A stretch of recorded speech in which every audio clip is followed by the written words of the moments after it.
You've just come out of the transition. You're 10 minutes away or 15 minutes away from the start of the swim, and all of a sudden you realize, I don't know what I'm doing. Here are the problems, some big problems. If you haven't done your homework in advance, it's just going to create a higher level of anxiousness. So let's kind of go through this list and let's start putting it together so we can recognize the problems and then the solutions to this. Number one, you need to know the start, and it sounds simple. Is it a beach start? Is it a rolling start? Are you treading water? Know in advance what takes place and the configuration of your course. Know the buoy alignment, so your turns. That's really key, and a lot of times that's a problem. You're in the water and all of a sudden you forgot to do your homework and recognize those changes in the turns, right, left, right, where are they? Know that in advance. Do your homework. Number three, which is probably the biggest issue that we have at the outset of the start. What is your breathing pattern? I'm going to go over the solutions here in a second, but this can be a problem. Head down, holding your breath, bad idea.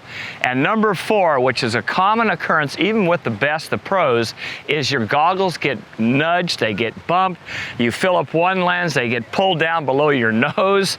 And how do you clear those goggles, reset them, carry on your way, and not ever worry about it again? So the problems seem simplistic, but again, you have to be ready for the solution.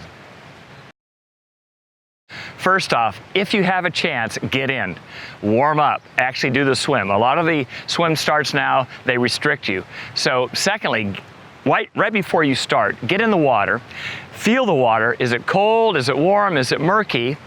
Put your hands in and then do some gentle bobs where you actually lower your head down. You're taking a big inhale and then exhale, inhale and exhale, and you can feel the temperature, and you're telling yourself, this is the breathing pattern that I'm doing.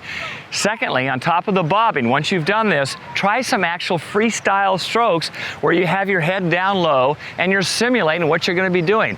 It may look silly, but the silliness will be thrown aside when it calms you and your competitors are going, gee, I saw this guy do this bobbing and then he was doing his freestyle stroke and boy, he just took off at the outset. What a great thing.